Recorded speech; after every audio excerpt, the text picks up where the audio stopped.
When you think of everyday coins, you might not expect them to hold stories, secrets, or surprising value, but Australia's 20-cent pieces are full of hidden gems.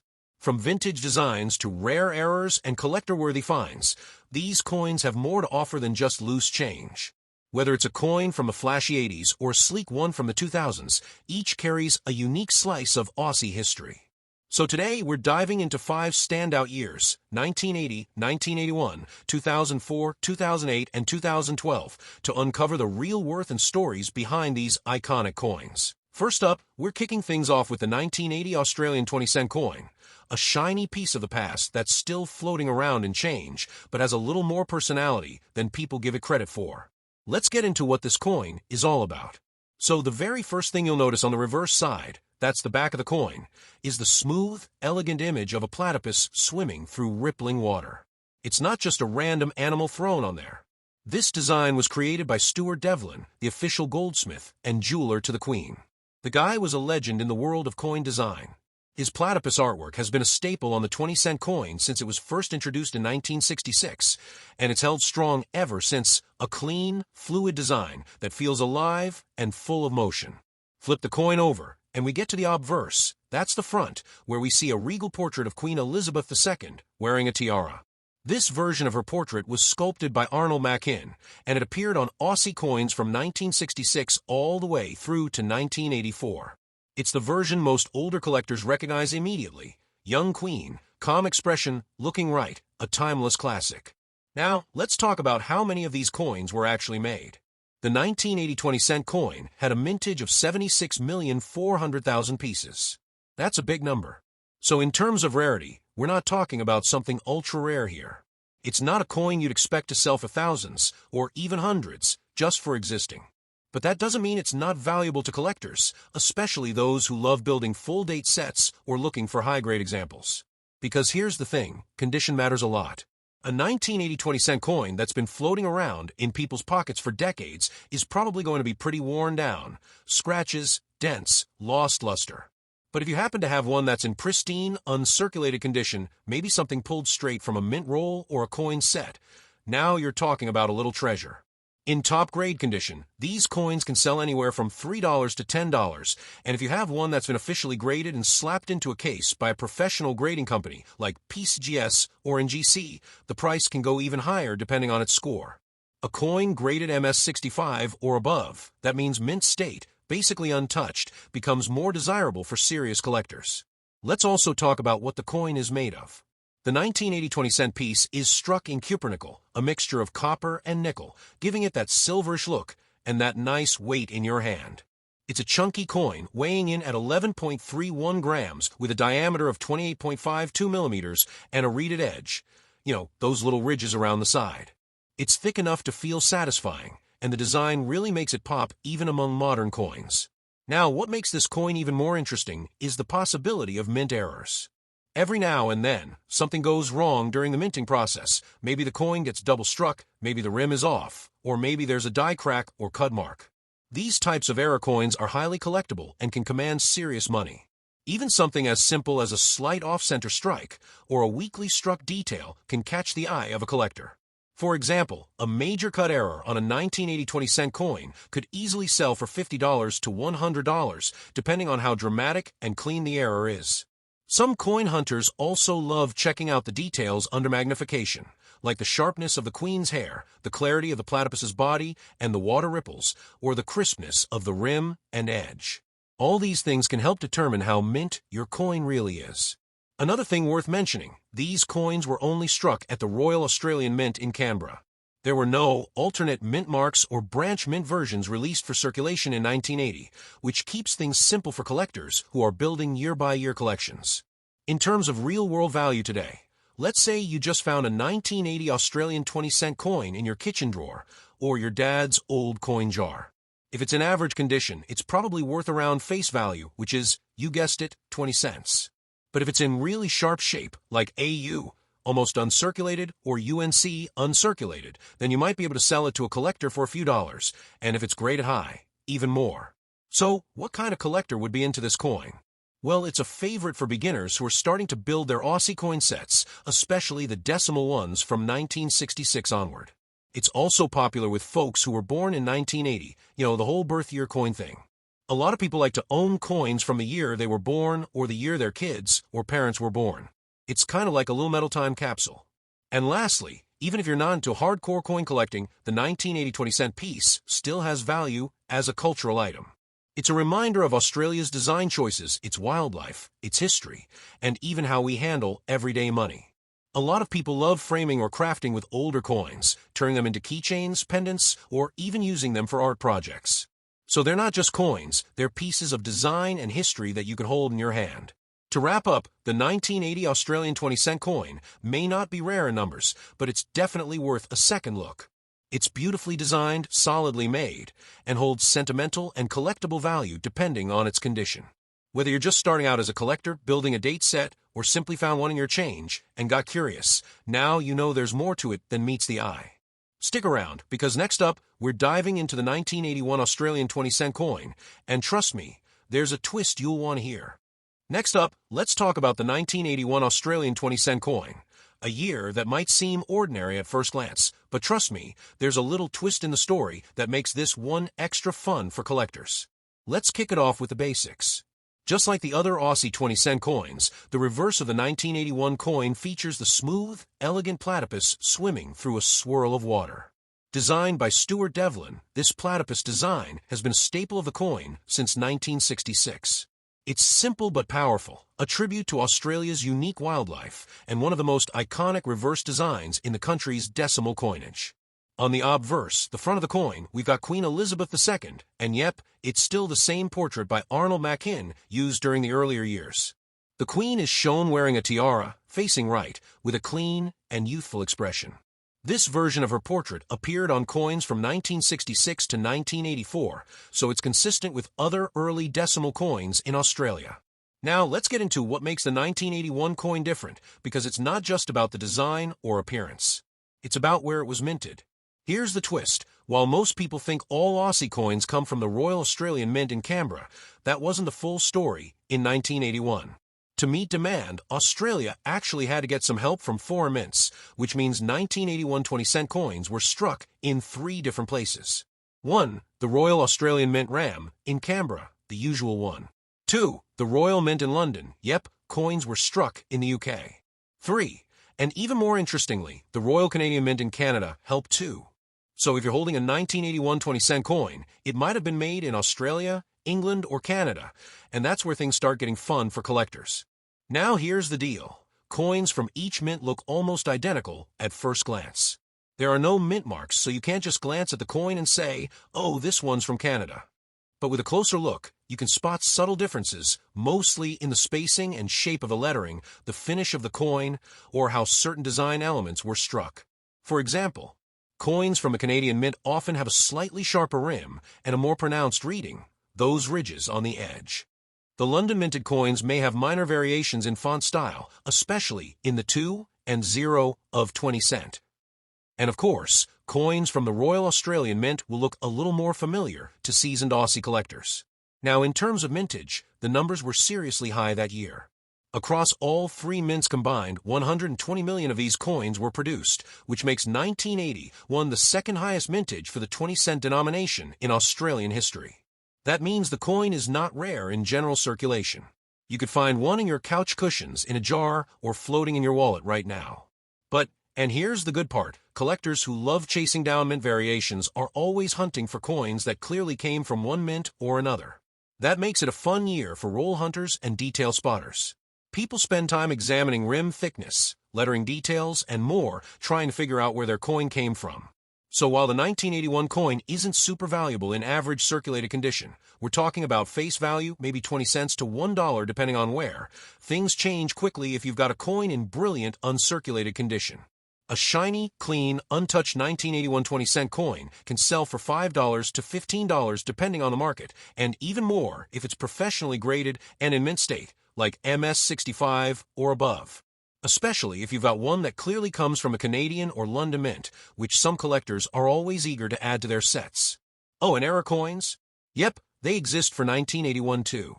There have been reported cases of die cracks, cut errors, off-center strikes, and even lamination flaws. These are the kinds of defects that happened during the minting process and didn't get caught before the coins went out into circulation. Depending on the type of error and its severity, these can go for $20, $50, or more, especially if the error is dramatic and the coin is in good condition. Physically, the coin is the same as most 20-cent pieces. Diameter, 28.52 millimeters. Weight, 11.31 grams. Composition, 75% copper, 25% nickel, cupronickel. Edge, reeded, that ridged texture around the edge.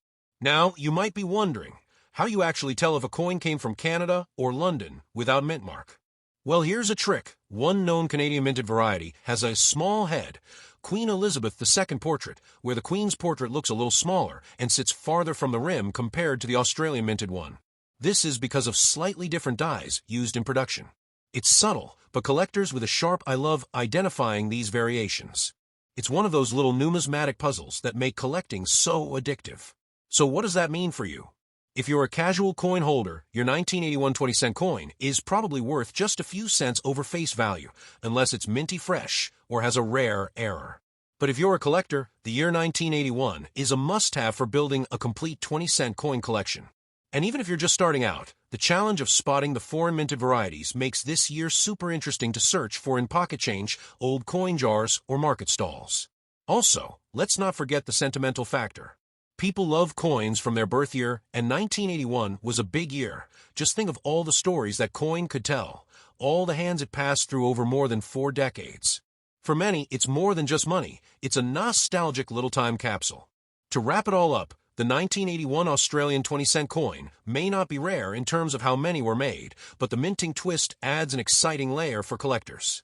If you enjoy tracking down details, looking for foreign-made Aussie coins, or just want to hold on to a beautiful piece of Australia's coinage history, this one's definitely worth a closer look. Next up, we're diving into the 2004 Australian 20-cent coin, and things are about to get modern, with some interesting collector action in that one too. Stick around. Next up, let's jump into the 2004 Australian 20-cent coin, a modern classic that's still going strong in circulation, but it's got some features that collectors love to look out for, especially if you're into varieties, condition hunting, or just want something a bit newer with value. First off, the 2004 20-cent coin sticks with the traditional design that's been a staple of Aussie coinage since 1966, the platypus swimming through swirling water, designed by Stuart Devlin. This little aquatic creature has become a symbol of Australia's unique wildlife, and it's probably one of the most recognizable coin designs for everyday Aussies. On the front side or obverse, we've got a new face compared to the older coins we talked about earlier. In 2004, the portrait of Queen Elizabeth II is by Ian Rank Broadley. This is the version where she's older, with a more realistic and mature appearance. You can tell instantly that it's not the same queen as the early coins. The initials IRB can be seen just beneath the neckline. This portrait was introduced in 1999 and used until 2019, so the 2004 coin sits right in the middle of that era. Now let's get into the mintage. How many were actually made? In 2004, the Royal Australian Mint produced about 88.1 million 20-cent coins for circulation. That's a pretty high number, so once again, we're not talking rare in terms of production.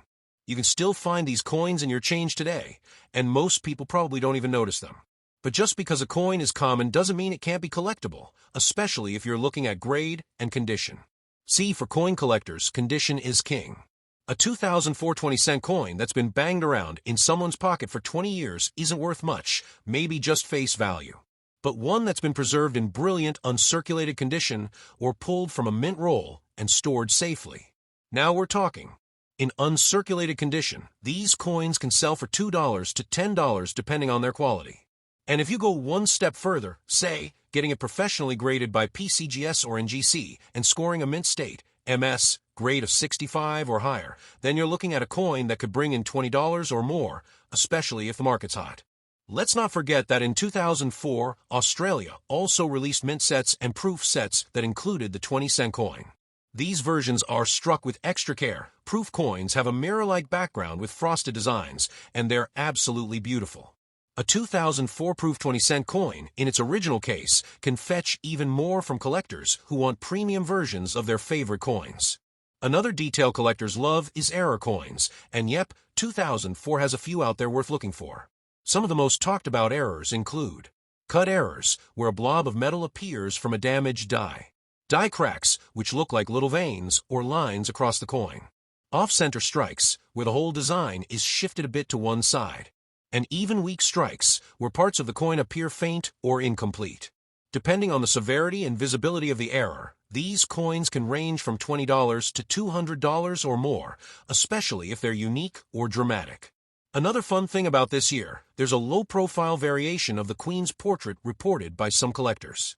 It's a bit tricky to spot, but under magnification, you can notice a shallower strike on the Queen's image, giving it a flatter look.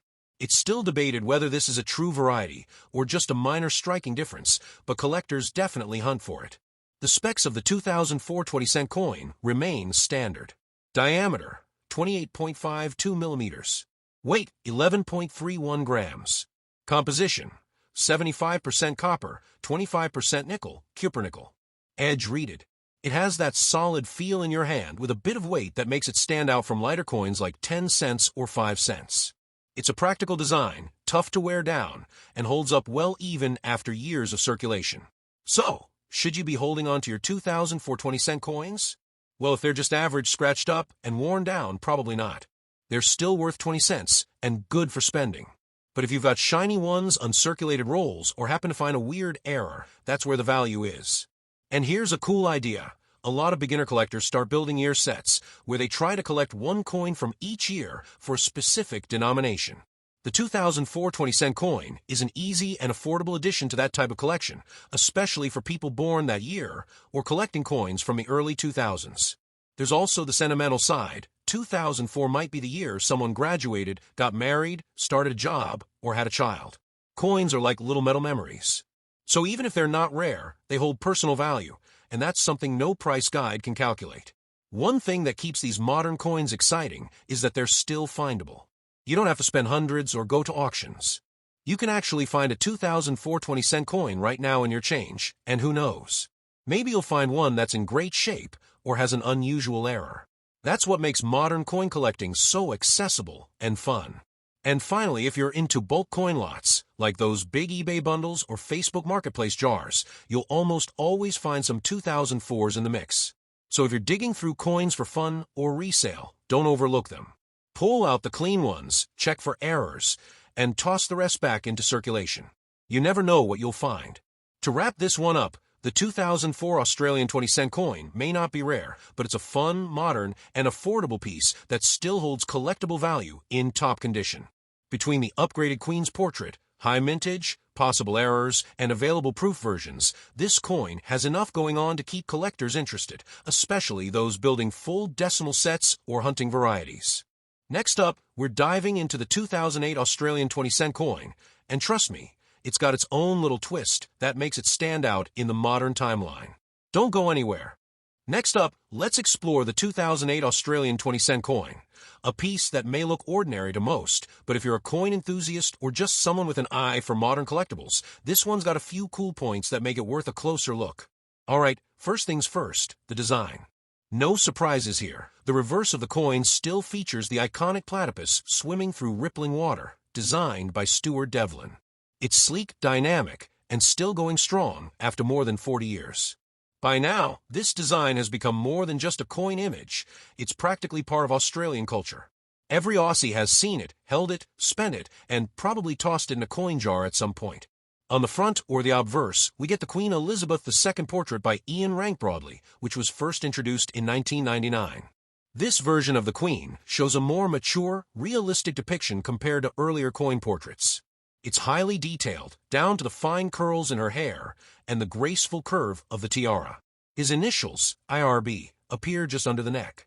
Now let's talk numbers. In 2008, the Royal Australian Mint produced 44.7 million 20-cent coins for circulation. That's about half the mintage we saw in 2004, so right away that gets collectors a little more interested. It's not a low mintage coin by any means, but it's definitely not among the most common either. So, while it's not rare, it's less flooded in the market, and that gives it a little edge. The coin specs follow the usual 20-cent standards. Diameter, 28.52 millimeters. Weight, 11.31 grams. Composition, 75% copper, 25% nickel, cupronickel. Edge reeded. So now you're probably thinking, okay, cool, but what makes this coin special? Is it valuable? Should I be hunting for it? Let's break it down. First up, condition matters. A 2008 coin straight out of someone's wallet probably isn't going to make you rich. Most circulated examples go for face value or a tiny premium, like 30 cents to $1. But if you find one that's uncirculated, shiny, clean, and free from scratches, now that's a keeper. Collectors will pay anywhere from $2 to $10 for an uncirculated 2008 coin, depending on condition. If it's in mint state, especially MS65 or higher, and professionally graded, you might fetch even more, sometimes $20 or beyond, especially if demand spikes. Now, what really gets collectors excited is errors and varieties, and 2008 does have some talk in that area. One particular error to watch out for is the clipped planchet error, where part of the coin is missing because the blank wasn't properly cut before being struck. It's rare, but when it shows up, it can easily sell for $50 to $150 or more depending on the severity of the clip. You might also spot die cracks or cut errors, where extra metal blobs or lines appear on the coin due to damage on the die during striking. These are pretty cool to find, and always fun to show off to fellow collectors. Another interesting piece of info. Some 2008 coins appear with a slightly softer strike, meaning the detail isn't as sharp as usual. While this isn't a recognized variety, it's something collectors observe and occasionally seek out as part of a broader variety hunt. Also worth noting, 2008 was part of a period where the Royal Australian Mint was tightening up production quality. That means well-struck coins from this year are often very crisp and have great eye appeal. If you're hunting through coin rolls or bulk lots, and you see a 2008 with sharp detail and full luster, pull it aside. Let's talk about mint sets and proof coins. The 2008 20-cent coin was also included in annual mint and proof sets. These are coins struck with extra care for collectors. Mint set coins have a brilliant finish, while proof coins have that stunning mirror background and frosted design. If you find one of these in the wild, congratulations, that's a rare score. Proof coins in their original packaging usually sell for $10 to $25 just for the 20-cent piece alone. Another reason some people hang onto 2008 coins? Sentimentality. Maybe it's your birth year. Maybe it's the year you graduated, got married, moved cities, or started a new job. Coins can hold personal memories, and that makes them valuable in ways money can't measure. And when a coin is both emotionally and numismatically interesting, that's a combo worth keeping. Let's not forget the investment side. While 2008 coins might not be sky-high in value today, condition-based collecting is growing fast, especially in Australia. People are starting to preserve even relatively modern coins in top shape, because years down the line, when only a few flawless examples remain, their value could increase dramatically. So what should you be doing with your 2008 20-cent coins? Here's a checklist. Look for luster, shiny, untouched coins are the best. Check for errors, especially clipped planchets and die cracks. Consider grading if you've got a mint-fresh one. Pull proof or mint set versions, they're premium pieces. Set it aside if it looks special. Even modern coins can be winners in the long game. Also, if you're teaching kids or friends about coin collecting, this is a great piece to start with. It's recent enough to be relatable, but also offers enough variety, error potential, and collector interest to make it a fun hunt. In short, the 2008 Australian 20-cent coin may not be a showstopper on its own, but it holds a strong place in modern Aussie coinage, especially when found in top condition or with unique errors. Whether you're building a year set, hunting varieties, or just keeping coins with meaning, this one deserves a spot in your collection. Next up, we'll wrap up this journey with the 2012 Australian 20-cent coin, and yep, it's got its own unique backstory too. Let's go! Next up, let's wrap this up with a closer look at the 2012 Australian 20-cent coin, one of the more modern entries in the series that might seem ordinary at first glance, but it carries its own little stories and collector value, especially if you're a fan of clean, sharp-strike decimal coins. Just like all other 20-cent coins since 1966, this one features that iconic platypus on the reverse, designed by Stuart Devlin, who really gave life to Australia's decimal currency. Even in 2012, this platypus still looks energetic, splashing through stylized water swirls, capturing motion in a way few coin designs can. It's simple, elegant, and instantly recognizable. Flip it over, and we've got the familiar face of Queen Elizabeth II, once again designed by Ian Rank Broadley. By now, this portrait had been used for over a decade, since 1999, and features a more mature and lifelike image of a queen, with her royal tiara and all. You'll find the initials IRB just below the neckline, which stands for the designer's name. Now, let's get into the mintage numbers for 2012. The Royal Australian Mint produced approximately 14 million 20-cent coins that year. Compared to earlier years like 2004 or even 2008, that's a relatively lower mintage, making it more interesting to collectors. It's not ultra-rare, but in modern decimal coin terms, 14 million is definitely on the lower side. And that's where the collector buzz begins. Lower mintage modern coins are a sweet spot. They're still affordable, but potentially gain more value over time as the number of high-grade examples drops. That means 2012 is a good year to keep your eyes open for, especially if you're digging through your change or sorting through coin rolls. Let's take a quick look at the standard specs. Diameter, 28.52 millimeters. Weight, 11.31 grams. Metal composition, 75% copper and 25% nickel, cupronickel. Edge reeded. Same feel, same weight, same clink in your pocket, but what makes this coin worth more than just face value? Well, just like with any coin, it's all about condition and rarity. A regular circulated 2012 coin with scratches and wear? Probably worth 20 cents, maybe 50 cents if someone's building a year set. But a brilliant uncirculated example, pulled from a mint roll or kept in pristine condition from day one, could fetch $2 to $5, sometimes even more. If you go a step further and get the coin professionally graded, and it comes back as a mint state 65 or higher, you're talking about something that can easily bring in $10 to $30, especially from collectors looking to complete high-grade decimal sets. Now here's a fun fact. 2012 was a year without any commemorative 20-cent coins, which makes the standard platypus design even more significant that year. Sometimes when commemoratives are released, they overshadow the regular design, but in this case, it stood alone, making it the go-to 20-cent coin for that year. And what about errors? That's where things get spicy. While the 2012 20-cent coin isn't famous for major national errors, collectors have reported some interesting ones. Die cracks, where small raised lines appear on the coin due to wear on the die. Cut errors, which are blobs of extra metal caused by broken dies, often appearing near the rim. Off-center strikes, where the whole design is slightly shifted. And some machine doubling, where elements of the design look slightly ghosted or doubled due to vibration in the press. These errors can make even a common coin suddenly worth $20, $50, or more, depending on how rare and dramatic the error is. So if you've got a 2012 20-cent coin that looks weird, don't toss it, get it checked. Now let's talk mint and proof sets. In 2012, the Royal Australian Mint released both sets, and of course, the 20-cent coin was part of them. The mint set version is shinier than circulation coins and often found in near-perfect condition.